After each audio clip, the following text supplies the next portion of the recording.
Claire is a lawyer working for Child Protective Services. She speaks with her husband. There is a birthday cake in front of them. But neither of them look like they are celebrating. We now see a flashback. Claire is with her husband. They are living together at this point and seem much happier. Claire is pregnant and they are coming up with names for their unborn son.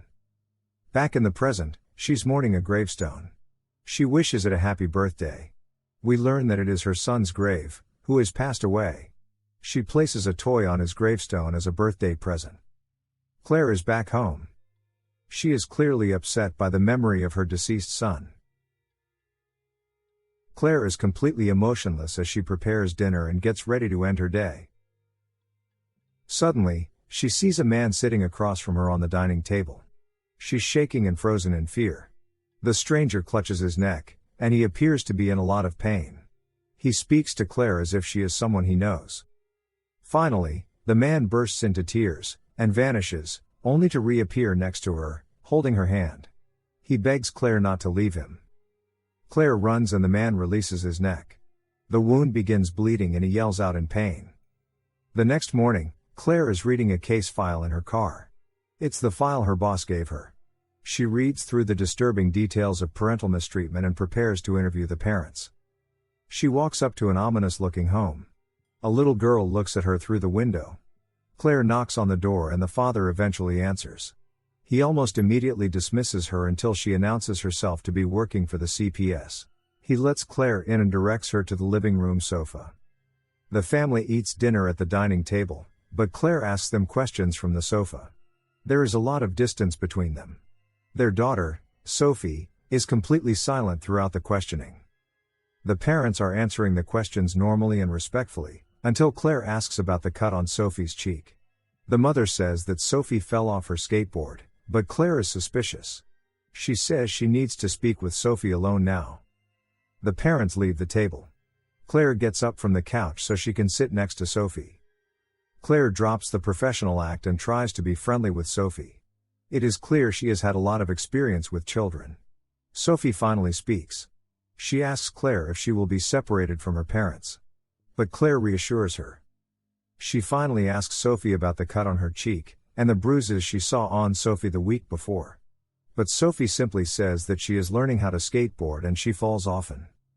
Claire is persistently trying to cozy up to Sophie because she senses something is wrong. But Sophie is rude and doesn't want any help. Claire opens up to Sophie about her troubles and how she sleeps in the attic after the death of her son, and Sophie finally shows some sympathy. Now Sophie opens up, but her family and school life appear to be normal. Until Sophie talks about the cut on her cheek. She only says that she lied about how she got it, when suddenly a glass of water moves across the table. Claire is having psychic visions. She sees a lady in a gown spinning a loom.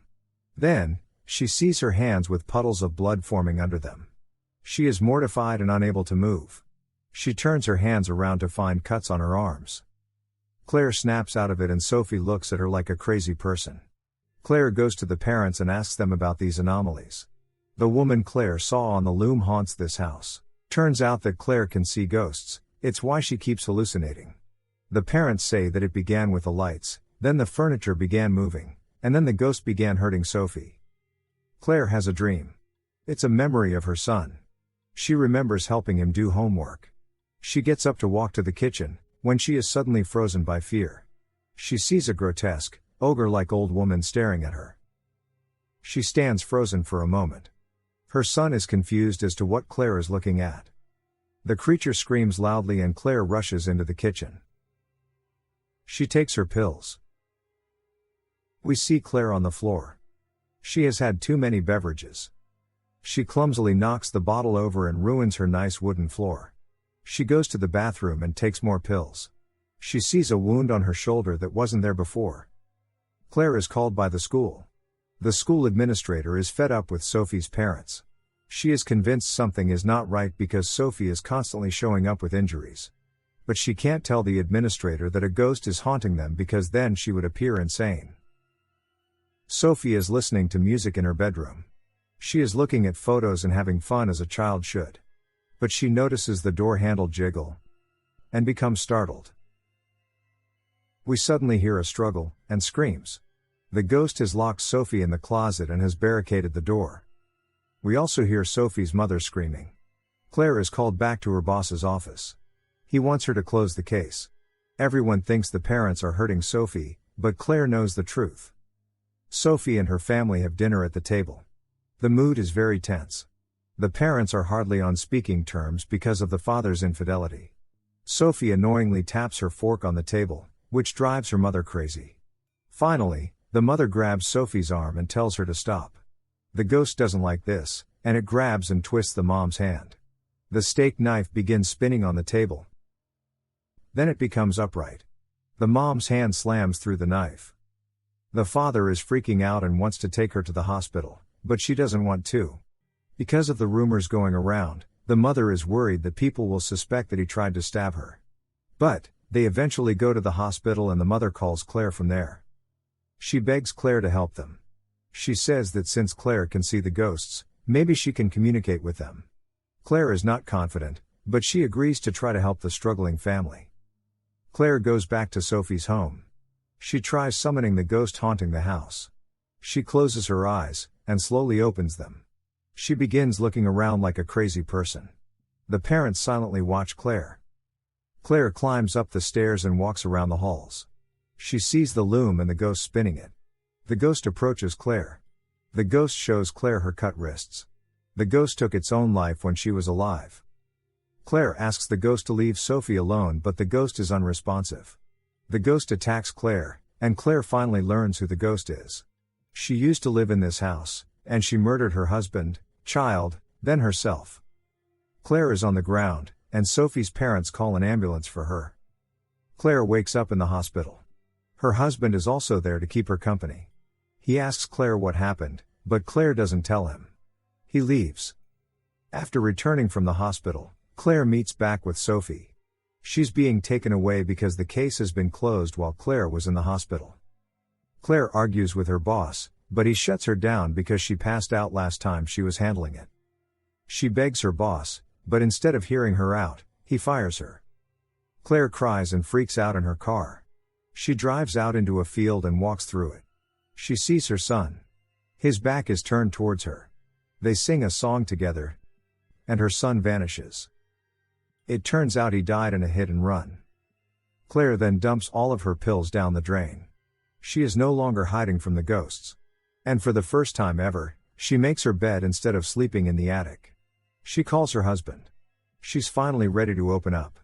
She tells him she'll reveal everything, and she wants to fix their relationship. He's overjoyed to hear it. She invites her husband over, and hangs an old family picture on the fridge. The door knocks and she thinks it's her husband. But there is nobody there. The ghost haunting Sophie appears behind her. The ghost shows Claire the truth. The ghost has been protecting Sophie from her mother who hits her. She hid Sophie in the closet earlier because her mother is crazy. The ghost also didn't murder her own child, but it was the ghost's husband.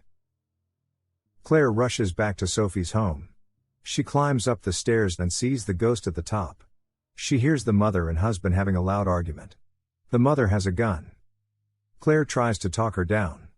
But the mother has completely lost it. She's waving the gun around, and reveals that she's been hurting Sophie all along. She points the gun at Sophie. Claire wrestles the gun from the mother, but the father gets shot. They struggle for a while, but then the mother falls down the stairs. Claire rushes to Sophie and tries to comfort her. Claire leads Sophie down the stairs and out of the house. But Claire is stabbed and slashed by the mother.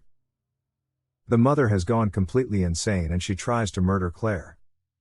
Claire begs the ghost for help, and she answers. The mother's body is twisted and broken until she dies.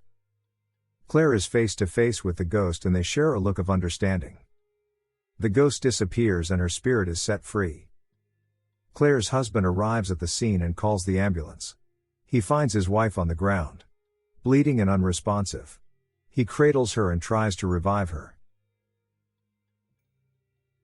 Some time passes, and the couple are at the cemetery. Claire made it out okay. The movie ends with them at their son's grave. Claire opens up to her husband about the ghosts and everything.